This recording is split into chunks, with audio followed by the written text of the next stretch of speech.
Unang hapon mga ka-farmers, update tayo dito sa ating cucumber, 24 days old. Ayan na, bali 3 days na mula nung nakapag-apply tayo dito ng abono.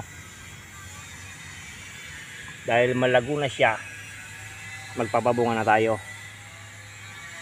Mag-a-add na tayo ng triple 14, age to 24. Dapat nasa 21 days o 20 nakapag-add na tayo dahil May na yung paglago. Ayan pa lang 24 days. Labasan na yung mga sanga. Dami ng sanga, no? Fertility season guide para dun sa ating mga taga-subaybay sa pagtatanim ng cucumber. Ayan na itsura mga farmers. Green na green, sagalang-sagana sa nitrogen. Saan ba yung ating abono? Mixing tayo, andun pala. Bali konti na lang yung abono natin, part na lang dito. Doon tapos ko na. Kasi marami tayong gagawin bukas. Dapat bukas tayo mag-abono. No, ayan yung trellis natin, yung ating pipino ay nagsimula ng umakyat. Fruiting stage na kasi. May mga bulaklak nang lumalabas. Para magtuloy yung mga bunga. Hindi malagas, hindi nakakyat. Yan lang ang mahirap sa pipino. Binigyan muna ng balag, dumapa pa rin. Tamad umakyat, no? Iakyat natin mamaya. Ayan, meron pa isa. Medyo mahangin kasi paghapon. Ngayon lang yata wala kasi madilim ang langit. So yung pabono natin, pakita natin yung pag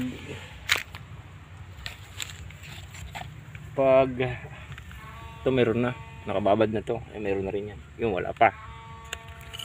Yung triple 14 ang lata ang dagdag natin ngayon. Tapos si urea,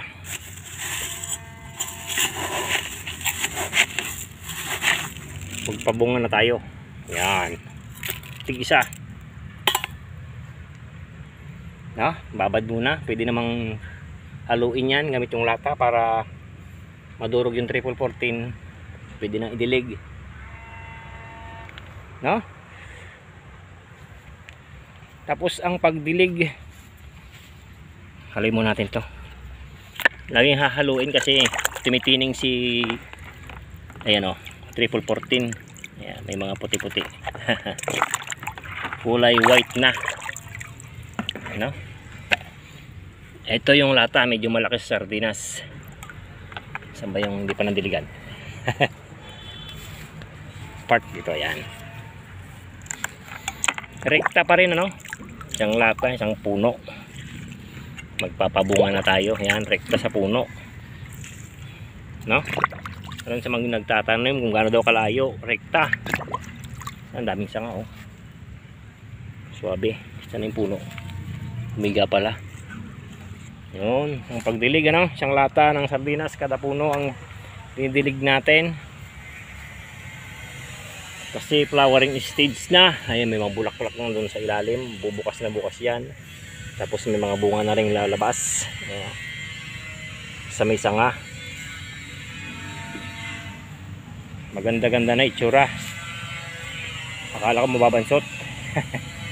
Pag tag-araw ganyan, buti may patubig tayo. Kahapon na pagpatubig tayo, basa yung lupa.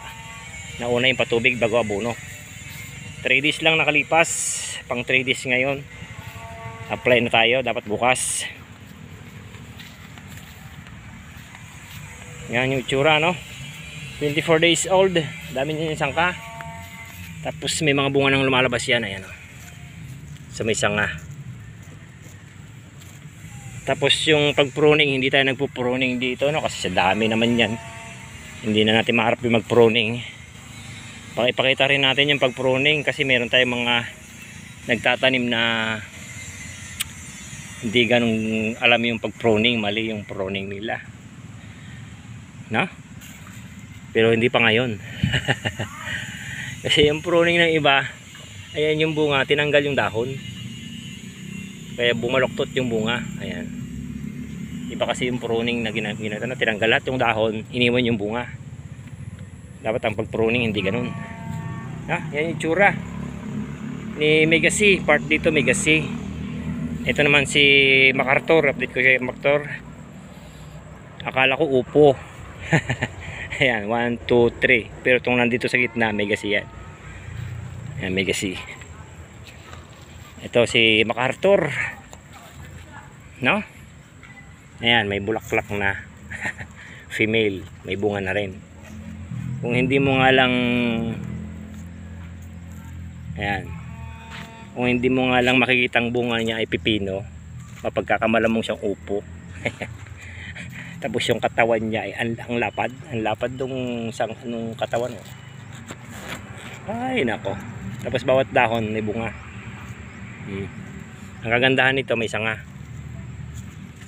Di tulad nung isa yung tinanim nating Super C. Ganyan din magbunga, sunod-sunod, pero wala siyang sanga. Ito meron, dami oh. Tapos may sanga, may bunga din.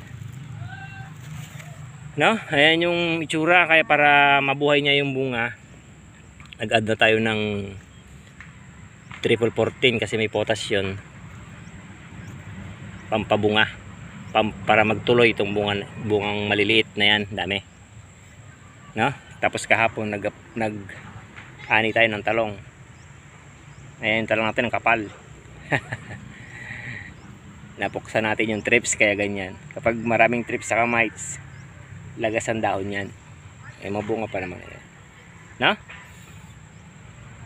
Mag-aabono kasi tayo bukas dyan sa talong. Kaya inuna natin tong pipino. Daming bulaklak ni talong.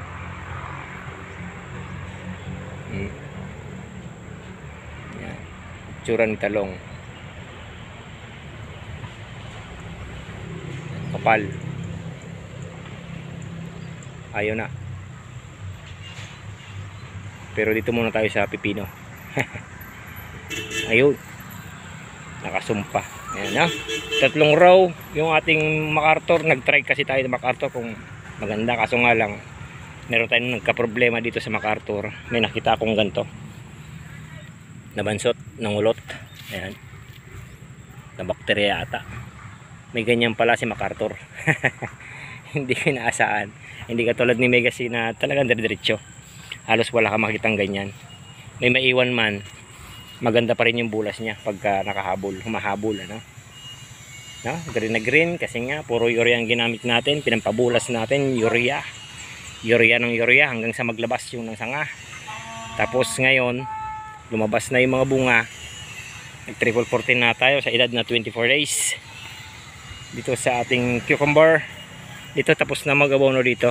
Doon na lang part doon. No? May mga bulaklak na kasi. Kaninang umaga may nakita ko bumukas na. Kaya nag-decide na tayo maglagay ng triple 14 na yan, may malilit ng bunga. Tapos isang araw nakapag-spray tayo dito ng pang-uod, brodan, saka cold. Kaya yung dahon ay wala pa namang uod.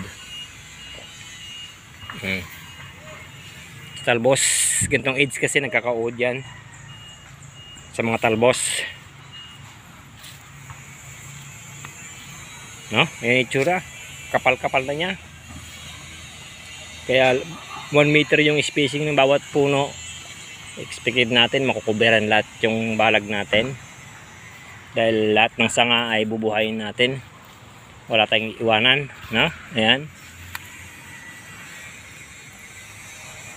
No? Yan, update lang tayo, beginner's guide tayo sa pag-abono, ano? Ang gamit natin, nag-add na tayo ng triple 14 para doon sa ating mga bungang maliliit. Ating mga baguhang nagtatanim, yung first timer na taga-subaybay, ano? Yan, ito yung mga nabansot pero humahabol siya, ano? Ayan. Pero maganda yung bulas. Hindi katulad tsura nung ni MacArthur. Parang walang pagbaba, parang walang bang pag-asa. Nangulot talaga. Na, may ganun pala sa MacArthur. Si Megasi, si Super C, wala din ako nakitang ganyan.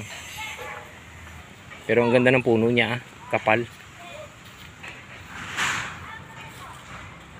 No, ang spraying natin nito, magwe-weekly na tayo ng pag-spray para dun sa uod, trips, lalo na yung leaf miner. Yan. May mga leaf miner dun sa ibaba. Prevention tayo palagi, ano. Pag di na po ng leaf miner sa baba, spray na tayo, ayan, no. Kung kailangan magdalawang beses sa isang linggong spray, pwede naman, no. Mahirap kasi pag tinamaan ka ng mga ganon, lalo na yung fungus, bilis kakalat. Baka doon lang guys, beginner's guide tayo. Thank you.